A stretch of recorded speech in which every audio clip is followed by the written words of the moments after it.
When the Philadelphia 76ers spent years tanking, losing year after year, setting records for some of the lowest win totals in a season, they received a lot of criticism from both the fans and the media, but the response from the front office was always to trust the process. Trust the process of losing badly now to build a contender for the future.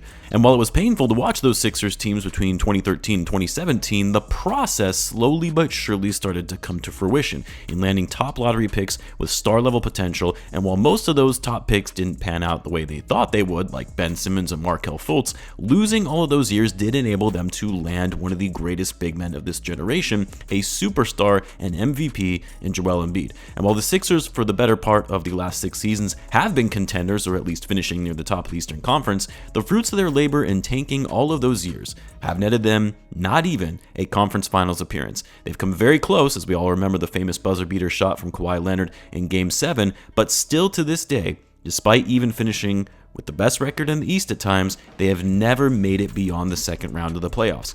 And while we're now nearly a decade removed from the point in which Embiid was drafted, for the Sixers and their fans, you have to start wondering if the process has failed. Because as Embiid now enters his 30s, currently out with a meniscus tear and the Sixers free falling in the standings, you have to be asking, how worried should we be about this team? As always, if you're new to the channel and you like this type of content, then be sure to subscribe to help the channel grow, and in return I'll be providing more NBA content like this. Now, the Sixers are hopeful that Joel Embiid will be returning at some point this season. They haven't set a definitive timeline for an expected return date, but the franchise has continued to state that the plan is to have him return at some point, whether it be in the final weeks of the season or in the playoffs, but that they won't be rushing him back, and they'll wait until he's fully ready to go. And while we all knew that after Embiid went down with the injury, the Sixers were not going to be the same team and would likely fall a bit in the standings, the Sixers have been much, much worse than what most of us would have predicted without Embiid. Don't get me wrong, losing Embiid, who was having an MVP caliber season and likely would have won the MVP award again had he not gotten injured, losing your superstar player, a top 3 player in the NBA, is obviously critical to your team's success. But to me, I still viewed the Sixers as a strong and capable team even without Joel Embiid, to where they could have held down the fort while he was out and at least maintained a top 5 or 6 seed in the East. And part of the reason I felt this way was because Tyrese Maxey was really coming into his own. I made a video on Maxey shortly after his 51-point performance after Embiid went down and the Sixers got the win over the Utah Jazz, stating that this kid is the future, a future that they can start building around post Joel Embiid.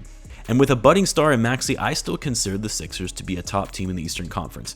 And then, after making some great moves at the trade deadline, picking up Buddy Hield to add some shooting to the roster, they picked up veteran Kyle Lowry off the buyout market. Despite the loss of their superstar, I thought they would be all right. I thought they would be all right until Embiid came back and they would be good to go for the playoffs. But the Sixers have been surprisingly bad since Embiid went down with that injury. Case in point, the Sixers over the past 24 games in which Embiid has been out of the lineup, they have gone 8-16 in that stretch. Some of those losses being to bad teams. They've boasted an offensive rating that ranks 21st in the league in that time frame, a defensive rating second to last in the NBA, and 26th net rating in 24 games. You're talking about numbers that rival those of teams like the Hornets, Pistons, and Wizards during that span. Going from being top 10 in the league in both offense and defense to the bottom 10 in the NBA. They are 29th in the league in effective field goal percentage. They're one of the worst passing teams in the NBA at 29th as well, and playing with some of the slowest pace in possessions generated per game. They're also second to last in true shooting percentage and dead last in the NBA in three-point percentage. Again, all since Embiid has been out. The three-point shooting has been particularly surprising because it's not like Embiid was jacking up a bunch of threes and helping their overall three-point rate. Now, obviously, because Embiid commands so much attention from the defense, it's going to be more open looks for guys on the perimeter that are no longer there, but even still, being last in the league in three-point shooting over the last 24 games is pretty telling.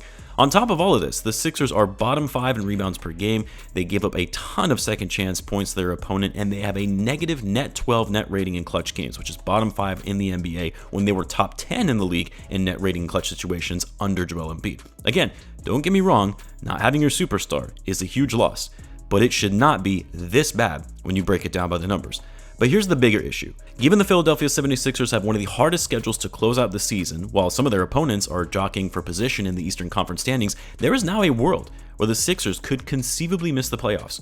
Currently, at the time of this recording, the Sixers sit 8th in the East standings, tied with the Heat for that spot, and they have a 4.5 game advantage over the Bulls, who sit 9th. While I don't think they'll be bad enough to the point where they'll actually have the Bulls pass them in the standings, even though I would love to see that happen as a Bulls fan, but because the Bulls are playing better basketball as of late and the Sixers are not, there is a possibility where you see these two teams facing off in the second game of the play-in. And even though I'm a biased Bulls fan, I actually don't see the Sixers winning that game despite having home court advantage. Now, obviously, if Embiid comes back, that's a different story. I would take the Sixers easily, but I also wouldn't be surprised if Embiid, in the coming weeks, they decide to rule him out for the season. Because at this point, even if the Sixers make the playoffs, they're going to go up against the Boston Celtics. They're not winning a 7-game series against Boston, even with Joel Embiid. And so the Sixers have to ask themselves, is it worth trying to get Embiid back for a first-round exit? Is it worth potentially bringing him back prematurely when they know this isn't going to be their year to win a title?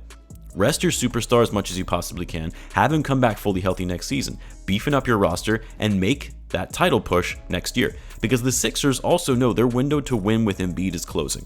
He just turned 30. He'll be turning 31 going into next season. You're only going to have a few more cracks at this before it's time to start fresh. And if this year isn't it, if the team isn't truly in a position to win by the time Joel Embiid is nearly ready to play, then just shut him down for the season. The problem with that, though, is at what point does Embiid say, enough is enough? I don't see myself winning here, I want out, and he requests a trade. He publicly stated this past offseason that he wants to win a championship, and whether that's in Philly or somewhere else, he doesn't know. But he's going to put himself in the best chance to win. Embiid seeing how this team has been performing without him could be a huge eye-opener for him that, hey, this team, simply put, is not good enough. I don't have the proper pieces and talent around me to win and compete for a title. My team should not be this bad without me. We've been trying to get this right for years, didn't work out with Ben, didn't work out with James Harden, we paid Tobias Harris over Jimmy Butler. I need to start looking to see what else is out there because this is not it.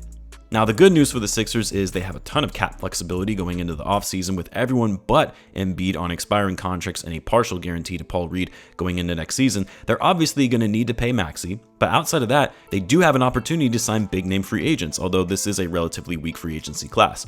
And they have some draft capital to work with in making a bigger trade. But the bigger point here is the worst thing that could have happened to the Sixers is to have this team play so poorly without Embiid and having Embiid see this and realize the lack of support he has on this roster. And for the Sixers, whether they make the playoffs or not, or get bounced in the first round by either the Celtics or the Bucks, they have to get this offseason right. They have to hit on the proper free agents, trades, getting players on bargain deals, all of that. Because it could very well be the last chance they have to win a title before Embiid finally loses his patience and looks to go elsewhere. Where would that be and what would a trade look like? I have no idea. All I know is he can't be looking at this team right now and be happy with the way that they're showing up without him. I would love to hear what you guys think, though. Let me know if you think Joel Embiid could be on his way out of Philadelphia. Let me know in the comments. As always, be sure to subscribe, and I'll see you in the next one.